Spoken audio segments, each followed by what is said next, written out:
What if you had the smartest Wi-Fi? If you did, it'd be Xfinity and it'd come with their best state-of-the-art equipment. It would boost speeds to the devices that needed them most, whether you were streaming, gaming, or gaming while pretending to work. It would even power your mobile connection so you could bring faster, secure Wi-Fi speeds with you where you use it most. If you had the smartest Wi-Fi, everything would work together seamlessly to keep you connected. Xfinity. Imagine that. Restrictions apply. Hey, everybody, and welcome to another edition of the Jayhawker Podcast. I'm your host, Nate Bukaty, and we are presented to you by, as always, by our great partners, Xfinity, the nation's smartest Wi-Fi, only from Xfinity. Imagine that. And the University of Kansas Health Systems. And we've got a special guest this week, a longtime friend. I mean, we go back a couple of decades now. One of the top reporters, writers, analysts, whatever you want to call it, when it comes to covering college basketball on the national scene. Mike DeCourcy joins us. Hey, Mike, thanks a lot for the time. How are you? I'm very well, Nate. It's always a pleasure to join you. It's great. I get a chance to talk with you, not as often as I used to when I was regularly a part of the entire Border Patrol with Stephen St. John on Sports Radio 810. But I got to talk to you on Wednesday morning this week, which was great. But now maybe a chance to dive in a little bit deeper on some of the topics that we routinely discuss. And obviously it's called the Jayhawker Podcast. So that's where we're going to focus our attention here. We don't have to talk about Missouri. That's what you're saying. That's what you're really saying. Hey, listen, they lost their last game, so KU fans might not complain if I want to go that route. But no, we'll focus on the Jayhawks here, who have won 3 in a row, Mike. And it's, boy, the life of a college basketball season can be filled with ups and downs. We talked about some of the tough losses the team suffered early in the season in November that were wins last year in November, but by the end of the season, it was trending in the wrong direction. Jayhawks got off to a really tough start. Could have been 0-3 in Big 12 play, but all of a sudden they get that big win against Iowa State. They've won a couple of games, and it looks like a team that maybe Kansas fans had hoped for at the beginning of the year might be, rounding into shape now. What's your analysis of what you've seen go on right for the Jayhawks over these last 3 games? Well, I think that it begins with Darren Peterson and the fact that he missed so much time in November and December. And I have said in other venues that it's really difficult to incorporate, or maybe that's not even the right word, because he's like incorporating you to adjust to playing with a player who plays with the ball in his hands a lot and is really good with the ball in his hands, but whose best skill when the ball is in his hands is to get a basket for himself. Most college basketball teams and most NBA teams have players that begin their offenses with the ball in the point guard's hands, and then that player's primary job is to facilitate other players getting open, getting opportunities to score. And there are exceptions to that. I mean, but even if you look at Shai Gilgeous-Alexander, who I think led the NBA in scoring last year, or certainly was among the top 2 or 3, he has both skills. Nobody is out of sorts when he opts for his own shot, because he also is exceptional at making sure that you get your shots and that when you're open, you get the ball. And I don't think that's Darren's number one skill. Facilitating is not his number one skill. Scoring is. And there are a lot of times when that's your number one skill and you play with the ball in your hands, when that becomes a pejorative. I remember when Trae Young was at Oklahoma, and he took 43 shots in a game. I don't remember who they were playing now, but he took 43 shots in a game where his teammates and his team didn't play great. And the 43 was inflated in part because it went to overtime. But they had no chance in that game if he didn't take 43 shots. But he still got ripped by a lot of analysts. And so I grew up with Austin Carr and Pete Maravich and Johnny Newman at Ole Miss, and in an era when Bert Everett at Pepperdine, in an era when like the best player took the most shots, and okay, that's fine because he's the best player, and that wasn't a big deal. And okay, so why is it wrong necessarily for Darren Peterson to take a lot of shots? It's not. It's what they want. It's what they should want. But it is an adjustment to playing with that. And when that player is not there, and then he comes back, you have to adjust to that without having had any ramp up at all. Not as much practice as you'd like, not any of the bye games that you played, or many of the bye games that you played was he involved in. And so now he's back and he's available. And even in the TCU game, he was available sporadically, wasn't available because of the cramping in the overtime period. So you have to adjust to that. We're this team with Darren, we're that team without him. And it's two dramatically different things. So I think that's why it was sort of a roller coaster to get to where they were maybe on the night when he really came back, even though, like I said, that TCU game, he wasn't able to finish. He still came back, and he was an enormous factor in the fact that they came back to win that game. But since then, he's been more regularly available.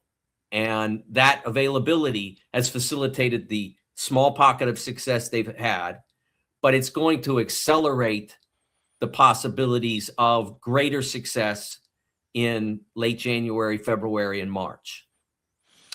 Boy, there's a lot there, and it's great analysis. And I think one of the things that makes Peterson, now that we're really starting to get a feel for what type of player he is, and we got indications early on in that preseason game against I think it was Louisville, where he went off for a bunch of 3-pointers that okay, he was going to be living up to the hype as a scorer.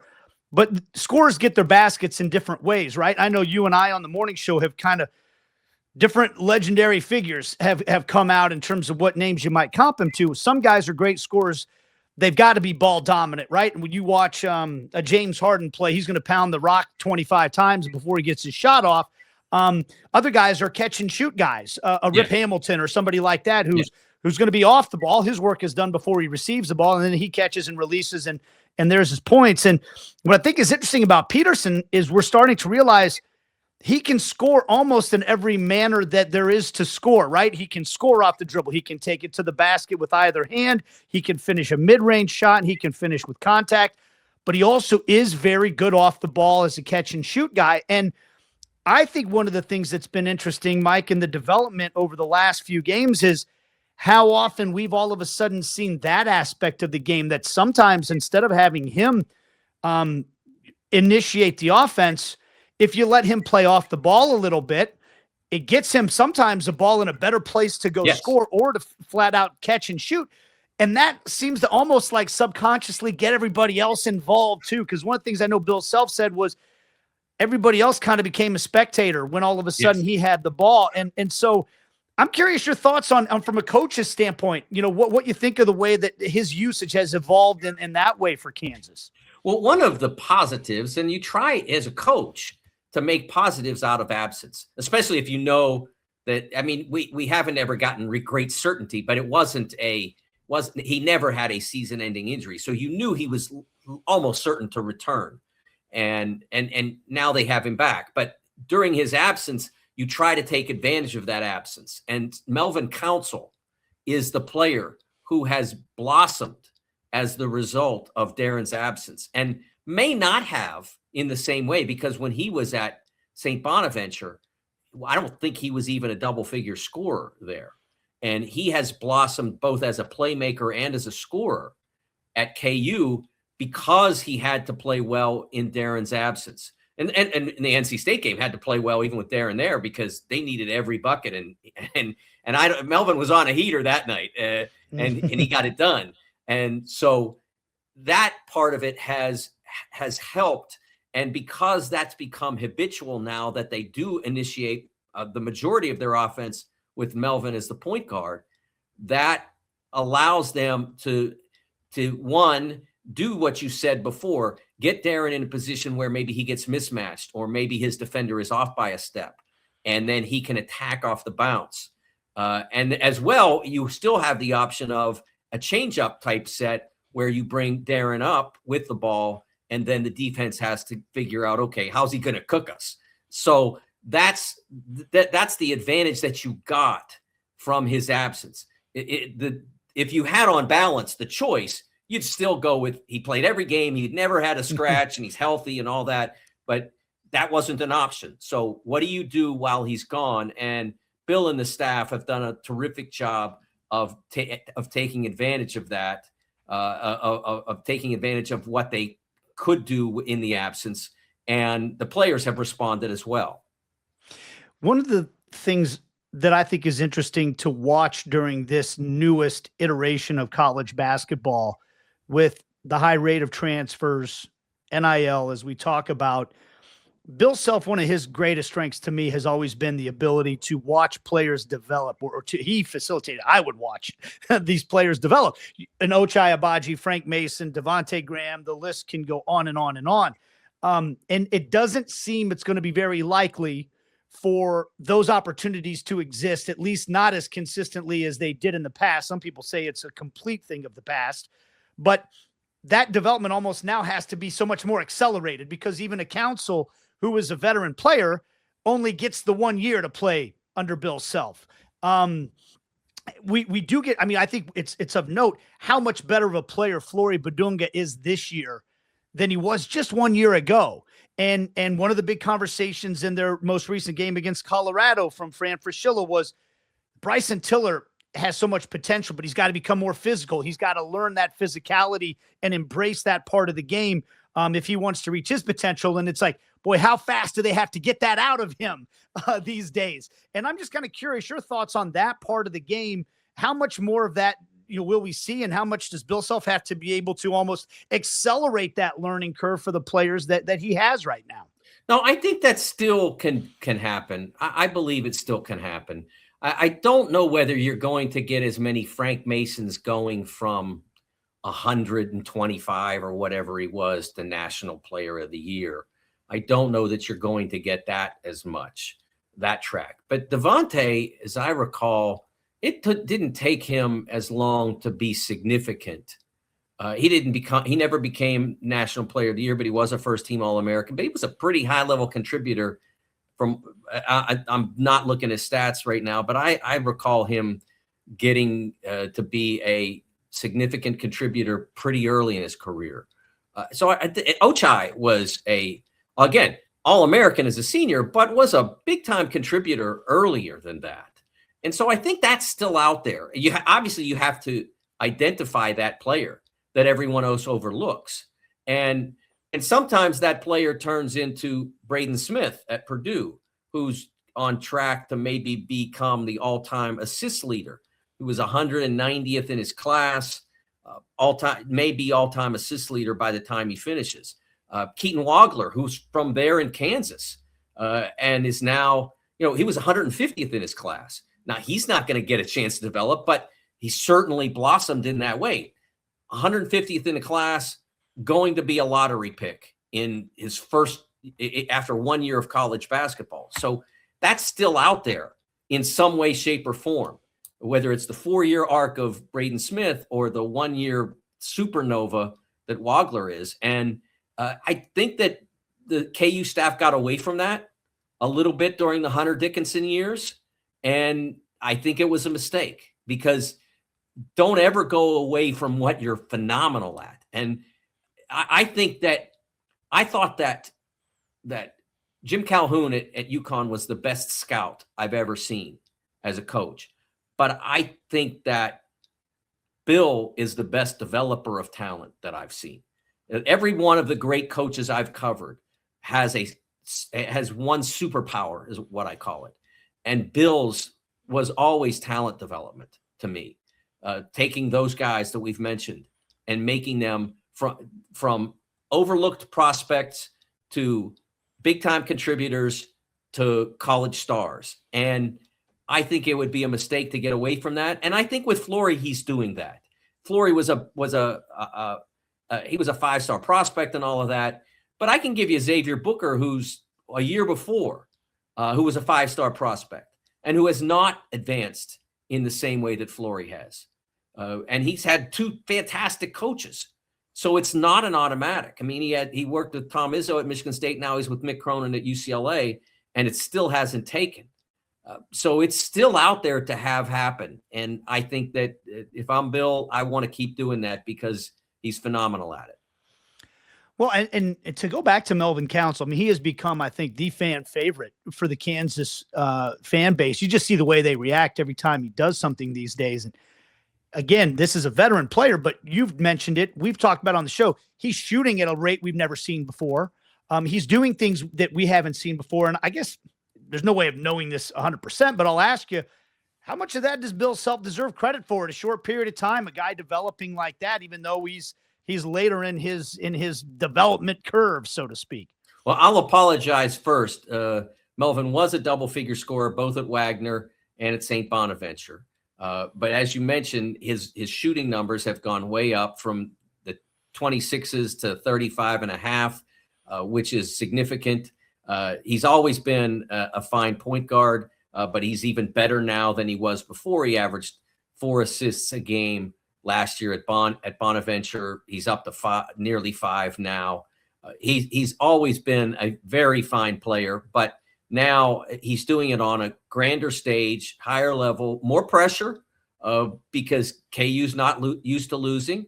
Bonaventure, they have a great fan base and they want to win, and they've been good under Mark Schmidt, but it's not the same degree of pressure as walking into Allen Fieldhouse with everybody expecting you to win every time. So he's responding to that. And he's responding to the challenge, as I mentioned before, of forming a great backcourt with a terrific talent like Darren, but a unique talent. We've seen very few like him in college basketball. And I say that because the players that I've talked about comparing him to either weren't those players in college or never went to college, as in the case of Kobe Bryant. I'm not taking credit for the Kobe comp. Some others brought that up, and I'm like, why didn't I think of that? And I probably didn't think of that because I think in college terms, and Kobe never went to college, but that's the perfect comp for him. And so forming a backcourt with that player is a challenge, and Melvin's doing a really nice job with that. All right, so let's take a quick look before we let you go at this landscape of the Big 12, because Bill Self's talked about this. The gauntlet really comes for Kansas here in the month of February, which is right around the corner. They're going to get Arizona twice. They're going to see Texas Tech. They're going to see BYU. They're going to see Houston. The top half of this league, put it into context for me. What's coming the Jayhawks' way here over the course of the next month and a half? Well, they are going to play, let's see, 1, 2, 3, 4. Darn it, I hit the wrong button. 1, 2, 3, 4, 5, 6. They're going to play a half dozen games against teams that are in the top 14 in the country. And some of those games, as you mentioned, 2 Arizona games, they've been the best team, or they've had the best performance so far. I don't love best team, but best performance, undefeated with the victims they have. They've had the best season of anybody, and beating that team is going to be a real challenge. And they are definitely deeper than KU is. So KU is going to have endurance those nights, the 2 games, and they're going to have to go into McHale. Obviously, Arizona is going to have to come into Allen, as well as if they happen to meet in the Big 12 tournament, KU will have a little advantage there as well. Maybe a significant advantage if our past experiences have shown us. And so they've got a real difficult road. And at the same time, those are great opportunities. The opportunity to play against BYU and AJ DeBonsa, the opportunity to play against Houston, and Kelvin Sampson's great group. Iowa State, as good as they've been, you've already played them once, but now you got to go to Ames. I think the second game is there. All those games will be great for the Jayhawks, because they'll either make them better or tell them what they need to get better at. And the ones they win will help burnish the resume toward a top 4 type seed in March. It's going to be fun. It's just starting to heat up. To me, this is when it really gets good in the college basketball season. Mike, thank you so much for the time, as always, and the insight. We appreciate it. I look forward to talking to you again real soon. It was my pleasure. Always, Nate. You're the best. That is Mike DeCourcy. He's the best, and now the Mutual Admiration Club will stop, other than for me to tell you that our sponsors are the best as well. Xfinity and the University of Kansas Health System. We've got some big interviews lined up coming up for you on this Jayhawker podcast in the weeks to come, as we're getting in to the meat of the Big 12 schedule and March Madness right around the corner. That's going to do it, though, this time for the Jayhawker Podcast. We'll see you next time.